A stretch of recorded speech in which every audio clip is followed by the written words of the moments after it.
Dans le showbiz, il n'y a pas de valeur. On ne pense pas à ce que l'autre ressent, on pense à soi. Mais on doit pouvoir avoir des valeurs. C'est important qu'on soit attaché à des valeurs. Ils savent pas ce que tu traverses. Donc, ils vont venir mettre de l'accentuation, te critiquer sur le physique. Ils savent pas. Tu recevais des critiques sur ton physique? Oh Seigneur Jésus, ça m'a détruit. Et j'ai décidé d'aller me reposer. Et je me rappelle, ce jour-là, j'ai même écrit un message à Jojo où je lui disais « Je t'aime, je suis fière de toi, n'abandonne pas tes rêves, etc. » J'ai fait une dernière lettre à ma maman. Ne pas me détester, mais... je suis pas heureuse. Je suis pas bien. De pas m'en vouloir. Je demandais pardon à ma fille. Jesus. Si je suis pas moi-même heureuse, comment voulez-vous que je rende les autres heureux?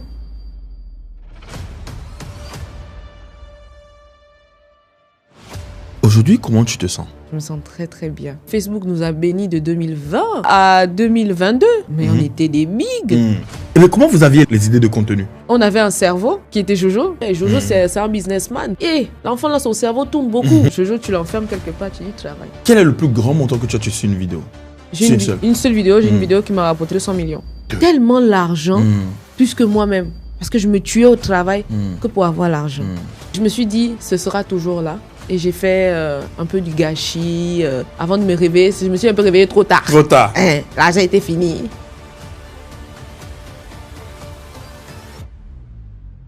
J'ai eu une proposition, par exemple, on voulait me donner un partenariat qui allait assez rapporter. Et ça a tourné à viens dormir, à ce genre de choses. J'ai dit, frère, quand moi je me donne un nom, c'est parce que j'ai voulu me donner. Il y a encore ce genre de choses? Oui, bah si, mais même dans le monde de l'influence, il faut baisser la culotte pour certaines. Moi, à plusieurs reprises, je refusais ça. Parler de moi pour mon talent, pour ce que j'ai à offrir, pour mon potentiel, pas pour la couleur de mon string. Tu es en couple aujourd'hui? Ouais. C'est qui cette personne? Oh, ah. Vestyle, de son vrai nom Marcel Moulongui, est une influenceuse et comédienne gabonaise basée en France. Connue sous le pseudo Pandira sur Instagram et TikTok, avec plus de 4 millions d'abonnés sur Facebook, elle s'est imposée grâce à son style affirmé, son humour et ses contenus mode et lifestyle. This is life. Alors les amis, je suis toujours aussi choqué lorsque je regarde cette statistique. Pourquoi? Parce que je me rends compte que plus de 90% d'entre vous qui suivez le podcast n'êtes toujours pas encore abonnés à la chaîne YouTube. Alors si vous aimez ce qu'on fait, vous aimez le podcast qu'on produit, la façon la plus simple et la plus gratuite de pouvoir nous aider, nous soutenir et nous accompagner également, c'est en cliquant sur le bouton s'abonner. En faisant cela, l'engagement que moi je prends envers vous, c'est que chaque semaine, chaque dimanche, mon équipe et moi, nous allons donner le maximum pour vous produire la meilleure émission possible, le meilleur podcast possible, les meilleurs invités possibles, afin que vous passiez toujours un bon moment. Cela dit, je vais vous laisser suivre ce nouvel épisode. Bonjour à tous, ou bon bonjour, parce que généralement, vous nous regardez les dimanches matin, après dans la semaine aussi. Bienvenue dans ce nouvel épisode de discussion informelle. Aujourd'hui, je suis avec Vestyle. Bonjour. Comment ça va? Je vais bien et toi? Ça va bien aussi. Alors, je devais t'appeler Vestyle ou Pandira? Tu choisis ce qui te plaît? Je demande ça parce que le grand public, quand même, je crois, t'a connu sous le nom de Vestyle. Oui. Mais à un moment donné, c'est devenu Pandira. Oui. Mais la page Facebook, par exemple, elle est restée Vestyle. Oui. On a vu Pandira sur les autres. Déjà, si tu dois te présenter pour les personnes qui ne te connaissent pas, comment tu te présenterais? Et ensuite, pourquoi à quel moment Pandira est venu? Je veux connaître l'histoire. Pandira a toujours été là. Ok. Mais ce style, à la base, quand j'ai créé la page, c'était une page qui parlait de mode. Et c'est là où j'ai posté ma première vidéo. Je ne savais pas que ça allait prendre. Sauf qu'arrivant à un certain niveau, on ne pouvait plus changer le nom. Le nom. Ok. Voilà. Jusqu'à aujourd'hui, on essaye, on fait des demandes, mais c'est compliqué à changer. Okay. Et ça m'a collé à la peau, vu comment je m'habille, vu comment j'aime la mode. Et puis, c'est resté comme ça. Et puis, j'essaye de séparer la comédienne de celle qui parle un peu de mode, fait de lifestyle, de story time, etc., etc. Juste ça. Mais sinon, c'est la même personne. Sinon, c'est la même personne. Oui. Ah, parce que moi, je n'avais pas compris. En fait, j'ai vu Vestyle, Pandira. Mais je me suis dit, est-ce que tu as une préférence entre ces deux noms-là? Moi, je dis The Style, c'est la comédienne. Pandira, c'est mon alter ego. Je me livre plus avec Pandira. Je suis vraiment moi avec Pandira. Avec The Style, je joue un rôle. Quel rôle tu joues avec The Style? Ben, je peux prendre tous les rôles que tu me donnes. C'est l'actrice, la comédienne, c'est la fofolle. Je me livre un peu plus avec Pandira. Je suis plus moi. Avec Pandira. Avec Pandira, ok. Alors, donc tu as dit que tu as créé la page Facebook spécifiquement avec Pandira. Non, avec The Style. Avec The Style. Oui. Ok, pourquoi pas avec Pandira en même temps? Non, parce qu'à l'époque, The Style, je postais des looks. Ah, tu postais des looks, voilà, ok. Donc ça faisait plus sens d'avoir ce nom-là sur la page. Mais après, tu as voulu le changer maintenant et c'était plus possible de le changer. Possible. Ok, donc tu as juste gardé ça comme ça en fait. Ah. Mais est-ce que tu es quand même consciente aujourd'hui que le nom qui est plus connu pour toi, c'est plus The Style que Pandira? Oui, oui. Bon, après, c'est pas mauvais. Je suis contente. C'est pas ton verre, tu veux dire quoi là? Non, je dis c'est pas mauvais, mais j'aurais aimé que ce soit Pandira. Tu aurais aimé que ce soit Pandira, ok. Oui, mais The Style aussi, voilà. Après, ça va avec la personne. Généralement, comme on dit, je suis la plus stylée des influenceuses. Des influenceuses.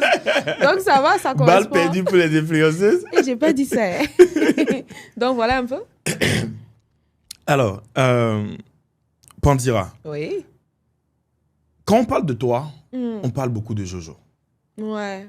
Et j'ai l'impression, en préparant cette interview, pas cette interview, cette conversation, que Jojo, il est pratiquement un peu partout dans tous tes trucs.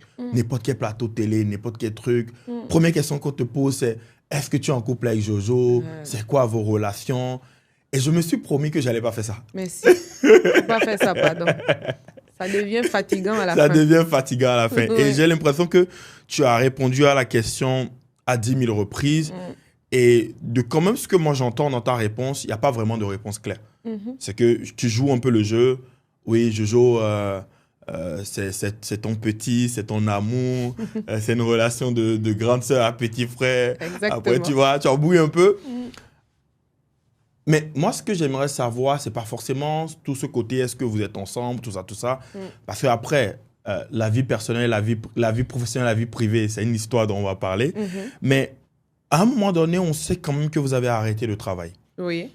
Pendant longtemps, comme toi-même tu aimes si bien le dire, vous avez été un duo qui a beaucoup fait vibrer le monde du web humour, si on peut le dire. Oui. Et à un moment donné, ça s'est juste arrêté. Oui. Pourquoi on arrête un duo qui marche? Pourquoi on arrête un duo qui marche? Waouh, c'est une question, hein, dis donc. Déjà, il y a la séparation, parce qu'on ne regarde plus forcément dans la même direction. Il y a des problèmes en interne que je ne souhaite pas aussi étaler. Je le protège comme je me protège moi, et je protège également nos familles respectives. Mais il y a la séparation où moi je suis rentrée en Afrique. Lui, il est resté aussi. Donc, ça devenait un peu compliqué de pouvoir faire du contenu. Ensuite, lui, il a changé complètement de vibe. Lui, il est devenu TikToker. Donc, c'est deux chemins différents. En fait, tant mieux que mal quand on se voit de faire 1 ou 2 vidéos. Mais c'est vraiment la DA artistique qui a complètement changé, hormis les problèmes très internes. Ok, hormis les problèmes personnels entre vous, tu veux dire. Oui. Ok. Mais la DL a vraiment changé. Toi, en tant que tu n'es pas devenue TikTokeuse? Après, chacun utilise TikTok comme... de sa façon. De sa façon. Okay. Lui, il s'est vraiment lancé dans des live pro. Ça, quand on parle des TikTokers, maintenant, on parle de live pro, ouais. C'est vraiment un liveur pro. Moi, j'essaye. Je poste plutôt mes vidéos, etc., comme toute personne qui a TikTok.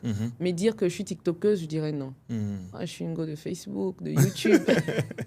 Et en fait, ce qui est quand même assez intéressant, c'est de voir que tu, jusqu'aujourd'hui, continues de faire les vidéos comme à l'époque. Oui. Tu vas scénariser ou tu essaies de raconter une histoire, et tout, court-métrage et tout, etc. C'est un format que tu aimes beaucoup? Parce qu'à la base, c'est ça qui m'a emmené sur Internet. Passer des messages, arracher des sourires. Si je ne fais plus ça, je sers à quoi? C'est ça, à la base, ce qui m'a emmené sur Internet. C'est ce qui m'a motivé à toujours continuer. Donc, pourquoi changer quelque chose qui me scie bien et je fais du bien au monde? Au moins, là, tu ne changes pas l'équipe qui gagne? Non, je ne change pas l'équipe qui gagne. Alors, dans la période où, je vais quand même dire... ça marchait beaucoup. Oui. quand même entre vous côté travail, côté professionnel. Est-ce que toi, avant de commencer la collaboration avec Jojo, tu as vu ça venir? Est-ce que tu savais que, franchement, en faisant la collaboration avec lui, ça va te permettre d'exploser à ce point-là?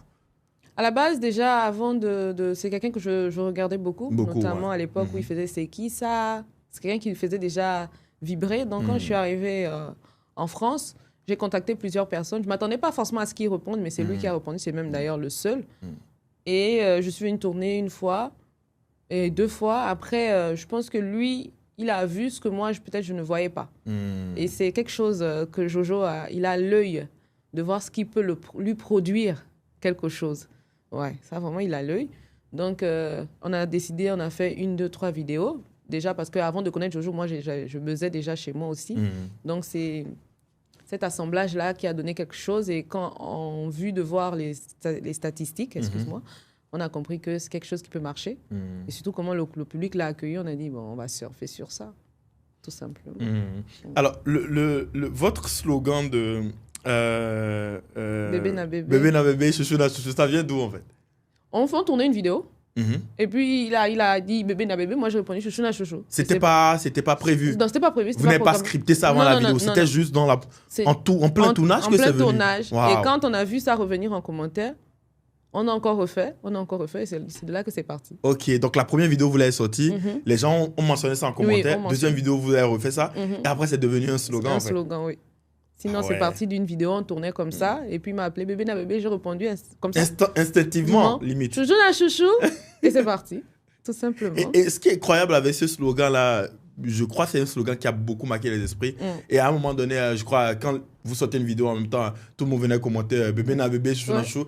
Et ça devient un peu comme un hook, comme une phrase accroche. C'est-à-dire, même si la vidéo commence et il n'y a rien qui est dit, le simple fait de dire bébé na bébé, chouchou na chouchou, c'est comme si les gens ont envie de regarder la vidéo en même temps. Oui, exactement.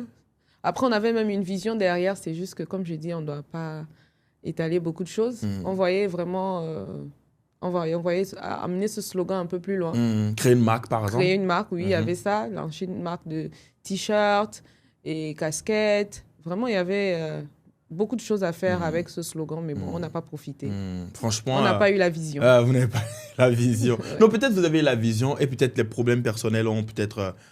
Et c'est bien dommage parce que quand tu vois quelque chose qui marche, ça doit pouvoir... primer sur tout, tu veux dire. Primer sur tout. Oui. Mais bon, on n'a pas été très intelligent. Oui. Parfois, je crois que c'est Pete Davidson qui disait, c'est un grand entrepreneur aux États-Unis, qui disait que tout est une relation. Dans la vie, tout est relation, tu vois. Ce qui veut dire que même les plus grands deals, même les plus grands trucs, si la personne n'a pas une bonne relation avec toi... C'est difficile, c'est compliqué, tu vois. Donc, l'humain, ça prime sur tout. Même si le business, ça va super bien, qu'à un moment donné, il y a un problème avec l'humain, c'est l'émotion qui prend le dessus. Donc, tu n'as plus forcément envie de travailler avec la personne parce que vous ne vous entendez pas sur certaines valeurs, certains points. Même si le business, ça marche, vous avez envie de tout arrêter, quoi. Tu vois. Et malheureusement, c'est quelque chose qui arrive parce que vous aurez quand même pu amener ça à un niveau où même des couples, ça devient un slogan où même les couples, quoi, tout le monde s'appelle comme ça, quoi. Tu appelles ta chérie bébé na bébé, chouchou na chouchou, ça devient vraiment là, c'est que ça prend vraiment un autre niveau, quoi, tu vois. On voyait vraiment loin, même faire un spectacle et l'intituler, il y avait beaucoup de choses. Il y avait beaucoup de choses qui auraient pu être faites, mais comme on dit, les émotions ont primé. Et puis on en paye les conséquences, mais bon, chacun évolue plutôt bien. Et fait plutôt bien de son côté. Quand la collaboration s'est arrêtée, comment toi tu t'es senti? Déjà, quand la collaboration s'arrête, je suis très malade. Donc, ça a vraiment été un coup très, très dur parce qu'il ne m'a pas forcément soutenu. Voilà, donc je l'ai très, très mal vécu. Mais après, c'est passé. Après, tu l'as pardonné? Je dis, je ne pardonne pas à cause des humains. Je pardonne à cause de moi. À cause de toi? Oui, à cause des valeurs que je défends. Je pardonne à cause... Aujourd'hui, je suis maman. Si je ne pardonne pas, j'ai peur que mon enfant puisse vivre les conséquences un peu plus tard. Et puis, pardonner, c'est pas... pardonner, c'est se construire, c'est grandir, c'est évoluer, c'est avancer. Tu pardonnes pas, mais tu restes stagné. Ça te rend malade au fond de toi. Il faut pardonner pour évoluer. Tu penses que pardonner te fait plus de bien à toi qu'à la personne qu'on pardonne, en fait?